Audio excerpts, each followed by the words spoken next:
ध्यान साधना तो करेंगे ही, लेकिन उससे पहले कुछ बातें करेंगे आज के इस दिन के बारे में। कुछ बातें करेंगे, कुछ बातें हम जानेंगे आज, और फिर हम ध्यान साधना की ओर जाने का प्रयास करेंगे। तो पहला जो सवाल है, ये जो बातें मैं आज बताने वाला हूँ ये बहुत महत्वपूर्ण है, इसलिए गौर से सुनिए, कान मन लगाकर सुनिए। जो पहले सवाल जो है वो ये है कि आज का दिन क्या है। आज का दिन महाशिवरात्रि है। आज हम शिव जी की आराधना करते हैं। तो शिव जी कौन है, ये सवाल आता है मन में। आपने सुना होगा शिव शक्ति, ये चीजें या ये वर्ड्स, ये शब्द हमने सुने हैं। शिव जी का दूसरा नाम हम सुनते हैं महादेव शंकर, ये हम सुनते हैं। तो शिव जी या महादेव या शंकर ये सब एक है क्या? तो नहीं। शिव जी अलग, शक्ति अलग, शंकर महादेव ये अलग, लेकिन फिर भी एक दूसरे से जुड़े हुए हैं। हमें ये शिव और शक्ति क्या है ये हम जानने की कोशिश करते हैं। तो शिव और शक्ति ये कुछ और नहीं है लेकिन चेतना, और जो हमें दिखाई देने वाला जो स्वरूप में है, ये दो चीजों को शिव और शक्ति बताया है। हमारा शरीर है, ये शक्ति को प्रदर्शित करता है। यानी अगर सांख्य दर्शन देखेंगे तो उसमें भी यही बातें बताने की कोशिश की है कि प्रकृति और पुरुष। उसी तरह से शक्ति यानी जो हम देख रहे हैं स्वरूप में, फिजिकल स्वरूप में, वही है प्रकृति, वही है शक्ति। और शिव या पुरुष ये क्या है? ये उसके अंदर की चेतना, यानी कि शरीर है, हम चल फिर सकते हैं, बात कर सकते हैं, लेकिन जिस दिन हम ये कुछ नहीं कर पाते हैं, मतलब पूरी तरह से शैया में लेटे हैं, हिल डुल नहीं पाते, बात कर नहीं पाते, यानी जीवित नहीं है। तो वो क्यों जीवित नहीं है? क्योंकि हमारे अंदर वो चेतना नहीं है, आत्मा नहीं है। तो वो जो चेतना है जिसकी वजह से अनुभव है कि मैं हूं और मेरा एहसास है, वो है शिव जी। और बाकी सारा जो है वो है शक्ति, यानी या आप प्रकृति भी उसको कह सकते हैं। जो दिख रहा है वो प्रकृति, और जो जिस दिखने का जो एहसास है या जो देख पा रहा है, जो दृष्टि है, जो चेतना है, जो समझ पा रही है कि ये सृष्टि वाकई में है, ये अनुभूति होना यानी शिव जी।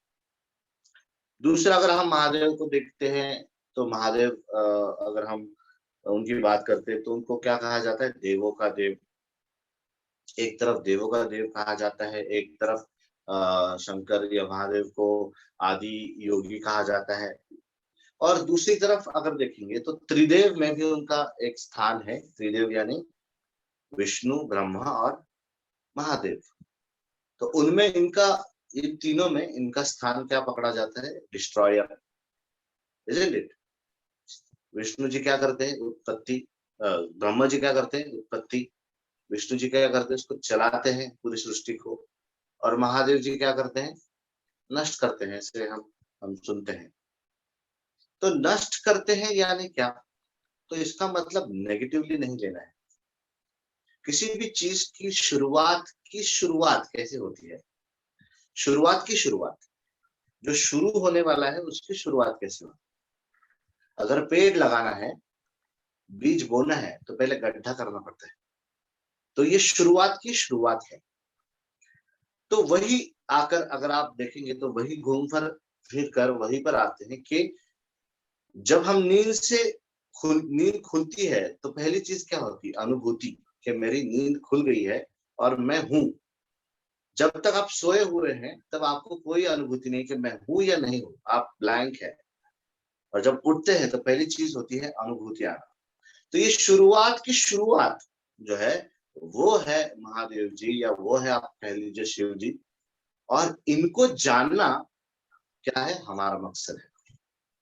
और आज के दिन हम यही करने की कोशिश करते हैं कि शिव जी को जानने की कोशिश करते हैं, यानी खुद को ही जानने की कोशिश करते हैं। यानी हम इनडायरेक्टली स्वाध्याय करते हैं। खुद को जानना यानी क्या? स्वाध्याय। Study of the self is स्वाध्याय। तो यही आज आज के दिन हम करते हैं। कुछ और चीजें मैं आपके साथ बताऊंगा, फिर हम उस ओर जाएंगे, क्योंकि कोई भी चीज कर क्यों रहे हैं ये जानना जरूरी है। अगर मैं आपको कहूंगा कि चलिए हम आज ओम नमः शिवाय का जाप करते हैं, ओके, सब लोग करेंगे, आप मेरे साथ जरूर करेंगे, बहुत ही दिल लगा के करेंगे, शिद्दत से करेंगे, लेकिन क्यों करना चाहिए? अगर यही पता नहीं तो उसमें कुछ भाव नहीं आएगा, उसमें आप ये सब कुछ कर क्यों रहे हैं यही आपको समझ में नहीं आएगा। तो पहले उसकी बात करते हैं कि असलियत में हमको ये करना है और क्यों करना है, ये बात करेंगे तो हम जो कर रहे हैं उसका फल मिलेगा, सफल हो जाएगा। तो एक सवाल आप सबको मैं पूछना चाहता हूं कि इंसान जो आज हम देखते हैं आधुनिक मानव, अगर हम इसके पहले हम क्या थे? तो इसके पहले हम आदि मानव थे, यानी का ऑलमोस्ट जानवर ही थे। अगर हम देखें तो हमारे पूर्वज वानर या आदि मानव थे, यानी प्राणी थे। प्राणी से उत्क्रांत होकर हम इंसान बने, मॉडर्न ह्यूमन बीइंग बने। तो क्या वाकई में हम सबको गर्व है कि हम इंसान बने? मतलब कितने लोगों को आज जो सब जो है अवेलेबल, कितने लोगों को लगता है कि भाभी अच्छा है हम इंसान बने, या इंसान होने का मुझे गर्व है? हाथ ऊपर कीजिए। इंसान होने का गर्व है, अच्छा मैं इंसान हूँ, अच्छी बात है। जिनको लगता है हाथ ऊपर करें। जो जो देख पा रहा हूँ मैं उनको देख लेता हूँ। बिल्कुल जी, इंसान है, अच्छी बात है, आप इंसान है, या प्राणी होते तो अच्छा होता? चंद्र जी अच्छा, तो मतलब आप मानते हैं कि अच्छा है मैं इंसान हूँ, ओके। सो ऐसी क्या बात है खास कि आप इंसान है और प्राणी नहीं है? ओके। और इंसान होने का अम, जो अहमियत है, क्या वाकई में हमको पता है? कितनी बड़ी चीज है इंसान होना, ये जन्म मिलना, इंसान के स्वरूप में इस पृथ्वी पर होना कितनी बड़ी चीज है, कितनी इसमें ही कितनी महानता है। पहले हम इसको देखते हैं, फिर हम देखेंगे कि स्वाध्याय क्या है, या ये जप वगैरह क्यों करना है। तो इंसान और जानवर में क्या फर्क है, ये थोड़ी एक अलग संकल्पना से मैं आपको समझाने की कोशिश करता हूँ। उसको कहते हैं पंचकोश। हमारे पुराणों में, या जो जो मतलब एंशिएंट जो नॉलेज है उसके अनुसार ये कहा गया है कि हम जो इंसान है वो एक पंचकोश की तरह है, पंच लेयर्स की तरह है, 5 लेयर्स की तरह हमारा पूरा सेटअप है। थोड़ा ये जो बात है, ये हमको फिजिकली नहीं दिखेगी, इसका जो इमेजिनरी स्वरूप में ये बताया गया है। जैसे कि 5 कमरे हो, बाहर एक कमरा है, अंदर एक कमरा है, उसके अंदर एक कमरा है, उसके अंदर एक कमरा है, और एकदम भीतर में एक कमरा है। ऐसे 5 कमरे हैं। एक खोलने के बाद दूसरा कमरा में चले जाते हैं, उसका दरवाजा खोलने के बाद तीसरे के बाद अंदर चले जाते हैं, फिर चौथे के अंदर, फिर पांचवे के अंदर। इसको कहा जाता है पंचकोश, यानी 5 लेयर्स। 5 बाउंड्रीज क्रॉस करके हम अंदर की ओर जाते हैं। प्राणियों में और इंसान में क्या फर्क है, इस पंचकोश के हिसाब से हम जानने की कोशिश करेंगे। तो पहला कोश है बाहरी कवच, जो है वो है अन्नमय कोश। ओके, अन्नमय कोश। अभी नाम से ही हमें पता चलता है अन्न यानी फूड। तो शरीर को जीवित रखने के लिए और हमारी पीढ़ी को जीवित रखने के लिए जो जो चीजें चाहिए इस कोश में होती है। प्राणियों को भी अन्नमय कोश होता है, यानी खाना खाना, पानी पीना, जीवित रहना, प्रजनन करना, खुद को बचाए रखना, और नई पीढ़ी को जन्म देना और उसको भी बचाए रखना। ये ट्रेड्स, ये जो बातें हैं, ये हमारे में भी दिखती है और प्राणियों में भी हमको दिखती है। प्राणी भी खाना खाते हैं, पानी पीते हैं, नई पीढ़ी को जन्म देते हैं, उसको उसको संभालते हैं, रक्षण करते हैं, ये सारी चीजें करते हैं। तो ये कॉमन चीज है इंसान में, प्राणी में। अन्नमय कोश पहला कोश। दूसरा कोश है मनोमय कोश। मनोमय कोश यानी मन का होना। इंसान में मन है, है ना, तो हम डिजायर यानी इच्छा प्रकट करते हैं। प्राणियों में मन पूरी तरह से विकसित नहीं, थोड़ा है, सिर्फ भावनाओं के लेवल तक है। थोड़ा सुखी हो जाता है, दुखी हो जाता है, बस यही तक उसका मन डेवलप्ड है, यही तक मन की उत्क्रांति, इस कोश की उत्क्रांति प्राणियों में होती है। इंसान में ये प्रगत अवस्था में हमको दिखाई देता है। वो इच्छाएं ही है, वो डिजायर ही है कि जिसके वजह से इंसान ने कभी आसमान में देखा पंछी को उड़ते हुए और डिजायर इच्छा प्रकट की कि मैं किसी उड़ सकता हूं क्या। चीते को भागते हुए देखा और ये इच्छा प्रकट की कि चीता के स्पीड से भी ज्यादा स्पीड से क्या मैं दौड़ सकता हूं क्या। उस इच्छा की पूर्ति के लिए इंसान की प्रगति हुई। इंसान ने आधुनिक चीजें इजाद की, नए नए डिस्कवरीज, इन्वेंशंस किए, और आज हम देखते हैं कि सुपर कार्स है कि जिसकी वजह से हम चीते के स्पीड से भी ज्यादा स्पीड से भाग सकते हैं, हवा में एरोप्लेन के जरिए उड़ सकते हैं। इतनी प्रगति किस चीज की वजह से हुई? इच्छा यानी मनोमय कोश की वजह से ये हुई। ये प्रगत अवस्था में मनोमय कोश है। प्राणियों में दिखाई देता है क्या? सिर्फ सुख और दुख। प्राणी सुखी होता है या दुखी होता है, वही तक ही लिमिट है। तीसरा कोश विज्ञानमय कोश, बुद्धि का स्थान, बुद्धि होना। अगर हम देखेंगे तो इंसान को बुद्धि है, अच्छा बुरा, सही गलत, इसकी पहचान है ना। तो कोई कार्य गलत हुए, हमारे हाथ से ना हो, इसके लिए हम कोशिश करते हैं कि उससे दूर रहें। लेकिन प्राणी में क्या है? प्राणी में सही या गलत की थोड़ी थोड़ी पहचान है, लेकिन अच्छे या बुरे की इतनी पहचान नहीं होती। आपने देखा होगा कि कोई अगर शेर का झुंड है तो मादियों का शेर का जो झुंड होता है वो फीमेल यानी लायनेस का होता है झुंड। कोई अगर नर उसमें आता है तो पहले वो क्या करते हैं, उसके अंदर के जो बच्चे होते हैं छोटे छोटे, उनको मार देता है ताकि उसकी पीढ़ी आगे जाए। अगर आप कुत्ते बिल्लियों को देखेंगे तो वो दूसरे के बच्चों को हानि पहुंचाने की कोशिश करते हैं, मार देते हैं ताकि उन उसके बच्चे जिंदा रहें और उसकी पीढ़ी आगे ज्यादा चले। तो इसका मतलब ये अगर हम देखेंगे तो हम हमें क्या दिखता है कि सही गलत ये तो थोड़ा थोड़ा अंतर उनको पता है, लेकिन अच्छा बुरा इतना उनको पता नहीं। लेकिन इंसान को अच्छी तरह से भली भांति पता है। इसलिए हम दूसरे के बच्चे को, अगर कोई अनाथ कोई बच्चा अगर हमको रास्ते पर दिखा तो हम उसको बचाने की कोशिश करते हैं, उसके माँ बाप को ढूंढकर उसको उसको पहुंचाने की कोशिश करते हैं, क्योंकि हमें अच्छा गलत, सही गलत, अच्छा बुरा इसकी बहुत अच्छी पहचान है। क्योंकि बुद्धि बहुत ही प्रगत अवस्था में ये कोश हमारे अंदर दिखाई देता है, वो प्राणियों में नहीं दिखाई देता है। और सबसे अंत वाला, सबसे इंपॉर्टेंट, जो सबसे भीतर वाला जो कोश है, एक वलय, उसके बाद दूसरा वलय, तीसरा वलय, और सबसे अंदर का जो वलय है वो है आनंदमय कोश।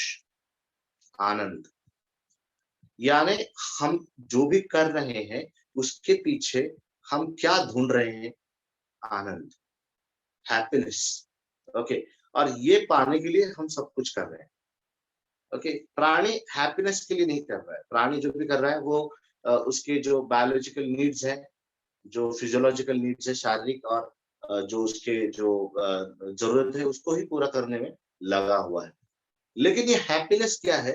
ये हैप्पीनेस यानी अ, ये कब मिलता है? जब हम पूरी तरह से व्यक्ति खुद को जान लेता है, पूरी तरह से ब्रह्मांड को जान लेता है, पूरी तरह से उस ईश्वर, उस भगवान, उस ईश्वर, उस परमात्मा को जब जान लेता है, तब जो उसको रियल आनंद मिलता है, अस्तित्व क्यों है मेरा, ये जानता है, तब उसको जो रियल आनंद मिलता है, वो आनंद, वो चेतना को पा लेने का आनंद, वो आत्मा को साक्षात्कार होने का जो आनंद है, वो आनंद सबसे अंदर है, अंदर वाले कोश में है, जिसे कहते हैं आनंदमय कोश। अगर हम देखेंगे तो जो मंदिर है वो भी इसी तरह से बनाए जाते हैं। सारे खाने पीने के दुकान उस दीवार के बाहर होते हैं। दीवार के भीतर जाने के बाद हम खाने पीने के बारे में भूल जाते हैं या उपवास वगैरह रखते हैं। क्यों? अन्नमय कोश से आगे बढ़ना है हमको। फिर आता है मनोमय, इधर हम शांत होने की कोशिश करते हैं। मंदिर में हम चिल्ला चिल्ला के बात नहीं करते, घंटा बजाते ताकि खुद को याद दिलाए कि अभी हमें अंतर्मुख होना है। मनोमय कोश में जाते हैं। फिर उसके अंदर और अंदर जब जाते हैं, भीतर जब जाते हैं, तब और शांत होते हैं। बच्चा अगर कोई साथ में है तो उसको बोलते हैं श्श। वहां पर हमें कछुआ दिखाई देता है। कछुआ पंच इंद्रियों को काबू करने का एक हमें बताया कि पंच इंद्रियों को काबू करो। कछुआ, कछुए के जो 5 अंग है, एक सर और 4 हाथ पैर, वो क्यों दिखाया गया है वहां पर? क्योंकि कछुआ जब जब प्रतिकूल परिस्थिति में होता है, जब उसको लगता है कि कुछ उसको खतरा है, तो वो अंदर सिमट लेता है खुद को, सर अंदर लेता है, चारों पैर अंदर ले लेता है। हमको वो वहां पर क्यों रखा गया है कछुआ, ये दिखाने के लिए कि आपके पंच इंद्रियों को काबू में कर लीजिए, सारी वासनाओं को काबू में कर लीजिए, अंतर्मुख हो जाइए। तो हम और अंतर्मुख हो जाते हैं। जब अंतर्मुख हो जाते हैं तब हमें पता चलता है कि हमको अभी गलत कोई चीज नहीं करनी है, हमको प्योरेस्ट फॉर्म में रहना है, यानी बुद्धि को हम चालना देते हैं। और अंदर जब हम जाते हैं, ओके, तो बुद्धि सही गलत ये सब हम क्लियर हो जाते हैं। और अभी हमको सिर्फ सही चीज करनी है। मंदिर में जाकर हम कोई गलत चीज नहीं सोचेंगे, किसी को खून करने के बारे में नहीं सोचेंगे मंदिर में जाकर, है ना, क्योंकि हमको वहां पर ऑटोमेटिक वो हमारी बुद्धि उजागर हो जाती है। और जब एकदम अंदर, जब जहां पर वास्तविक में वो शिव जी की पिंड रखी है, वहां पर जाते हैं तो हमें बहुत अच्छा एहसास मिलता है। भगवान को साक्षात पाने का एहसास एकदम अंदर के गर्भ में, जब हम मंदिर में जाते हैं तो गर्भ में जो जब जाते हैं एकदम, जहां पर मूर्ति रखी है वहां पर, तो वहां पर एक अलग अनुभूति आती है, अलग एहसास होता है, खुशी का एहसास होता है, भगवान को पाने का एहसास होता है। ये मंदिर अगर देखेंगे तो ये पंचकोश को ही रिप्रेजेंट करता है। तो इस तरह से ये सारी चीजें हमारे अगल बगल में रखी गई है, दिखाई देती है हमको, फिर भी इनके बारे में कोई बात नहीं करता, पंचकोश के बारे में बात नहीं करता, मंदिर के रचना के बारे में बात नहीं करता। इसलिए हम महाशिवरात्रि को इतनी भीड़ होती है वहां पे, ऐसे ऐसे घुस के हम जाते हैं और एक सेकंड भी नहीं मिलता उस मूर्ति का दर्शन करने में। असलियत में आपको मेडिटेशन के लिए वो पूरा मंदिर बनाया गया है। आप एकाग्र होते जाएं, बड़े कमरे से छोटे, छोटे से कमरे से और छोटे, छोटे कमरे से और छोटे, यानी आप एकाग्र होते जाएं और आपके ध्यान अवस्था में आप चले जाएं, इसलिए मंदिर की स्थापना। और वहां पर क्या होता है, आज के दिन सबसे ज्यादा भीड़ होती है, सब चिल्ला चिल्लाते रहते हैं, बात करते रहते हैं, शांति बिल्कुल नहीं मिलती। तो उल्टा ऐसे दिन में मंदिर को जाने की कोई जरूरत नहीं, घर में भी मंदिर है वहां पर आप करिए, या ऐसे मेडिटेशन सेशन में बैठिए, आप ध्यान साधना करिए, ये बेस्ट होगा अगर आप इस तरह से करें। सो ये सब क्यों है, इंसान की उत्क्रांति भी अगर देखें तो हमने बहुत प्रगति कर ली, बहुत प्रगति कर ली। अभी हम क्या जानने की कोशिश कर रहे हैं, किसी और ग्रह पर जीव है क्या, हम इस पृथ्वी पर कैसे आए, पानी कैसे आया, पहला जीव सृष्टि क्या था, मतलब आखिर में जाकर कितनी भी प्रगति कीजिए, आखिर में जाकर हमको एक ही चीज करनी है, स्वाध्याय, खुद को जानना है। आज हर इंसान या जो अगर हम साइंटिस्ट भी देखें तो वो यही करने की कोशिश कर रहे हैं कि इंसान आया कैसे इस पृथ्वी पर, दूसरे ग्रह पर कुछ है क्या जीव, मतलब क्या जानने की कोशिश कर रहे हैं, उत्पत्ति कैसे हुई, मैं कैसे आया, who am I, why am I hear and what is my purpose. ये 3 सवालों का जवाब अल्टीमेटली इंसान ढूंढता ही है। भले आप फिर बुढ़ापे में, जब हम जवानी में होते हैं कष्ट करते हैं, अर्थंजन करते हैं, लेकिन जब बुढ़े होने लगते हैं, जब हम वृद्ध होने लगते हैं, ओके, बुढ़ा ये शब्द सही नहीं है, वृद्ध होने लगते हैं, जब हम पूरी तरह से वृद्ध यानी वृद्धि हो जाती है, तब हमें भगवान की आस क्यों लगने लगती है, क्योंकि अल्टीमेटली वहीं पर जाना है, जानना है, ये सब बनाया किसने, मैं यहाँ पे क्यों हूँ, मेरा क्या रोल है, मेरा जन्म क्यों हुआ है, यही है स्वाध्याय। तो साइंटिस्ट अगर उधर जा रहे हैं, सारी दुनिया उधर जा रहे हैं, लेकिन हमें वो बात बताई नहीं जाती, क्योंकि दुनिया को चलाने के लिए ये जो लोग हैं, ये हमको दूसरी जगहों पर उलझाए हुए रखते हैं और सत्य से दूर रखते हैं। अल्टीमेट सत्य ये है कि इंसान का जन्म ये हुआ है, ये सिर्फ मेडिटेशन करने के लिए ही हुआ है। प्राणियों की रीढ़ की हड्डी जमीन के समांतर होती है। क्या और एक डिफरेंस मैं आपको बताना चाह रहा हूँ यहाँ पे, प्राणी से इंसान होने का कितना बड़ा महत्व है। और हम ऐसे हैं, हमारे रीढ़ की हड्डी कैसी है, वर्टिकल है। ये जब ऐसे से ऐसे हुए हम, तभी हमारी उत्क्रांति होना शुरू हुई, तभी हमारा ब्रेन डेवलप होना शुरू हुआ। ये डेवलपमेंट क्यों हुआ, इंसान प्राणी से अलग क्यों है, यही जो है, यही सबसे बड़ा सत्य है कि इसलिए है ताकि वो खुद को जाने।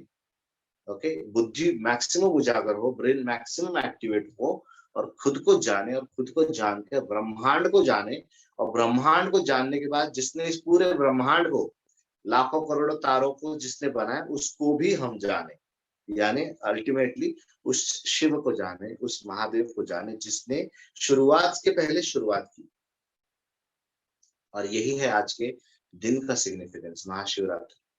To know the Shiva inside you, to know the Chetana inside you, to know the Atma inside you, to know who you are, why you here, and what is your true purpose in life. तो ये जानने के लिए फिर क्या करना चाहिए, अगर ये सत्य है, शायद आज नहीं समझेगा आपको, अगर ये वीडियो मैं जानबूझ के रिकॉर्ड कर रहा हूँ, ये मैं पोस्ट करूंगा, वापस एक बार इसको सुनिए, वापस सुनिए, क्योंकि हम अटके हुए हैं अर्थंजन करने में, पैसे कमाने में, घर वालों को सारी सुख सुविधा देने में, ये करने में, लेकिन वास्तविकता में ये हमारा पर्पस नहीं है। वास्तविकता में हमारा पर्पस है कि हम बैठ जाएं। इंसान को बैठने को सिर्फ इंसान को आता है, प्राणी बैठ नहीं सकता पैर फोल्ड करके। आप सब लोग, मैं भी पैर फोल्ड करके बैठा हूँ। ये पैर फोल्ड करके ट्रायंगल बेस बनाकर स्टेबल बैठना, ये अनुमति सिर्फ इंसान को है, प्राणियों को नहीं है। प्राणियों को इस तरह से बैठने का चांस ही नहीं है, वो बैठ ही नहीं सकते। तो क्यों हम पैर फोल्ड करके बैठ सकते हैं, इसके बारे में हमने सोचना चाहिए। क्यों इंसान की रीढ़ की हड्डी सीधी है, क्योंकि जो चक्र है उसको उजागर करने में इस स्थिति में आसानी है। प्राणी प्राणायाम कर सकता है क्या, नहीं कर सकता, इसलिए उसका प्राण में कुछ डेवलप नहीं होता है। हम नाक को बंद करने के लिए हमारे हाथ इस तरह से बने हैं कि हम अच्छी तरह से उसको यूज कर सकते हैं, मुद्राएं बना सकते हैं, नाक को बंद करके सांस इधर से लेकर उधर कर सकते हैं, यानी प्राणायाम कर सकते हैं। बुद्धि इतनी उजागर हुई है कि सांस को कंट्रोल करने की टेक्निक सीख सकते हैं, प्राणी नहीं कर सकता। इनहेल 1 2 3 4 5, एक्सहेल 1 2 3 4 5 6 7 8 9 10, गिनती नहीं आती उसको, लेकिन हम गिन सकते हैं। हम सांस को 1:2 रेशियो में लेके जा सकते हैं, हम अलग अलग बंद लगा सकते हैं, शरीर को अलग अवस्था में लेकर आसन करके उसको उस तरह से मोल्ड करके रख सकते हैं ताकि वो चीज हम पा सकते हैं, वो गुण हम पा सकते हैं। अगर पेड़ है तो पेड़ के जैसे हम आसन करते हैं, तो पेड़ के गुण हमारे अंदर लाने की कोशिश करते हैं। पर्वत की तरह बनते हैं पर्वत आसन में, तो पर्वत के गुण हमारे अंदर आते हैं। इस तरह से पूरे सृष्टि के गुण अगर इंसान में आ सकते हैं, और फिर जो चेतना है उसके बारे में हम जान सकते हैं। इसलिए हमें हमारे शरीर की रचना इस तरह से की गई है। सारे वाइटल ऑर्गन सेंटर में एक दूसरे के ऊपर लगाए गए हैं। हाईएस्ट मेन वाइटल ऑर्गन इधर है, ब्रेन। चक्र भी उसी तरह से लगाए गए हैं, नीचे से उत्क्रांति के क्रम में, from like lower level to higher level, ऐसे चक्र लगाए गए हैं। ये सारी चीजें, बहुत सारी चीजें जो हमको जाननी चाहिए, जो हमको, जिसके बारे में हमारी भूख चाहिए, जिस जिज्ञासा चाहिए हमारे अंदर, जो हमको इन चीजों से दूर रखा जाता है और बाकी चीजों में हमें उलझाया जाता है। और यही नॉलेज हमारे भारत का नॉलेज है, हमारा पुराण में बताया गया है, और इसके ऊपर कोई बात नहीं करती। अल्टीमेटली अनफॉर्चुनेटली बाकी की चीजों पर हम बात करते हैं, शेयर मार्केट के ऊपर बात करते हैं, क्रिप्टो करेंसी के ऊपर बात करते हैं। जरूर बात कीजिए, जरूर प्रगति कीजिए, लेकिन ये जो बातें हैं ये उससे भी ज्यादा इम्पोर्टेंट है, क्योंकि करेंसी यहीं पर रहने वाली है, शेयर मार्केट के शेयर यहीं पर रहने वाले हैं, क्योंकि ये सिर्फ मायावी दुनिया है, यहीं पर रहने वाले हैं। लेकिन जो आप खुद की आत्मा के साथ जो भी संस्कार करने वाले हैं, वो आगे आपको लेके जाने वाले हैं। Next step, next step, next step. हमें जो ये दिख रहा है, ये 3D वर्ल्ड जो दिख रहा है, 3 डिमेंशन में, ये तो एक लेवल है। ये लेवल जब हम क्रॉस करते हैं, इसमें से मोक्ष पाते हैं तो नेक्स्ट डिमेंशन में जाते हैं। हम कहते हैं ना पाताल लोक, मृत्यु लोक, फिर जहाँ पर भगवान है, वो स्वर्ग लोक। ये अलग-अलग डिमेंशंस है। जैसे first floor, second floor, third floor, fourth floor, fifth floor. हमको फर्स्ट फ्लोर पर है अभी हम। तो अगर हमको सेकंड फ्लोर, थर्ड फ्लोर इस पर जाना है, तो एक ही मार्ग है, ध्यान साधना, योग, स्वाध्याय। ओके, तो अभी काफ़ी हद तक स्पष्ट हो चुका है कि हम ये सब क्यों करना चाहिए, इंसान होने का मैक्सिमम फ़ायदा कैसे उठाना चाहिए। ये सब कर पा रहे हैं तो इसको करना चाहिए। प्राणी नहीं कर पा रहा है तो वो उसकी बेचारे का उसका वो लाचारी है, नहीं कर पा रहा है। हम कर सकते हैं तो हमको ये करना चाहिए। अभी इसके लिए क्या करना चाहिए? तो बहुत सारी चीज़ें प्राणायाम वगैरह ये सब हम मेडिटेशन वगैरह ये हम करते ही हैं। लेकिन और एक एकदम आसान चीज़ अगर आपको करनी है तो वो कर सकते हैं आप जप। ओके, आप प्रणव जप कीजिए, ओमकार का जप कीजिए या ओम नमः शिवाय का आप जप कीजिए। कोई भी एक मंत्र लेकर उसका भी अगर आपने जप किया, तो भी आपके काफ़ी हद तक आपकी जो कोष है वो खुलने लगते हैं या चक्र है वो ओपन होने लगते हैं और आप विकसित अवस्था में चले जाते हैं और आपके ये जो कर्म के कण हैं वो कम होने होंगे। कर्म के फल जो है नेगेटिव कर्म किए हैं, उसके कुछ नेगेटिव फल है, वो भी कम हो जाएँगे और आप जो ये नेक्स्ट लेवल पर हमको जाना है, उसके बाद नेक्स्ट लेवल पर जाना है, वो आप कुछ हद तक पाने की कोशिश करें। मतलब पहुँचने में सक्सेसफुल होंगे, यशस्वी होंगे। एट लीस्ट खुद को तो जानने के में आप सक्षम हो जाएँगे या यशस्वी हो जाएँगे। तो इसलिए ये हमको करना है। ओके? सो अभी अगला जो आधा घंटा है हम ये सब करने की कोशिश करेंगे। पहले तो हम ओम नमः शिवाय का जप करेंगे कुछ समय, फिर उसके बाद हम डीप रिलैक्सेशन शवासन करने की कोशिश करेंगे और शवासन में हमें जो शरीर मिला है, उसके जो अंदर जो अवयव मिले हैं, उन सब का हम आभार प्रकट करेंगे। हम आज हम अलग तरह से शरीर को देखेंगे, शरीर के आभार प्रकट करेंगे। तो पहले हम करेंगे कुछ ओम नमः शिवाय का जप करेंगे और फिर उस ओर जाएँगे और शरीर को एकदम शिथिल, शांत करेंगे और एक अलग अवस्था में जाने की कोशिश करें। अभी तो फिलहाल सीधा बैठना है, अगर आपको तकलीफ होती है, आप दीवार को पीठ लगाकर भी बैठ सकते हैं। शरीर में कोई दर्द ना हो, क्योंकि दर्द की ओर हमारा ध्यान चला जाएगा। आपको चेयर पे बैठना है, तो चेयर पे बैठ सकते हैं। आराम से बैठ जाइए। आँखों को आधा खुला, आधा बंद रखना है। भव्यों के बीच ध्यान देना है। धीरे-धीरे हमको ओम नमः शिवाय की पिच को बढ़ाते हुए, स्पीड को बढ़ाते हुए हाईएस्ट लेवल तक जाने की कोशिश करनी है। तो पहले धीरे-धीरे स्लोली हम ओम नमः शिवाय बोलेंगे, फिर उसका स्पीड भी बढ़ेगा, पिच भी बढ़ेगा, टोन भी बढ़ेगा और फिर हम हाईएस्ट स्पीड, हाईएस्ट फ्रीक्वेंसी में बोलने की कोशिश करेंगे। ओके? सीधा बैठ जाइए, आँखें बंद, भव्यों के बीच ध्यान, साँसों पर ध्यान, मन, चित्त को शांत करने की कोशिश।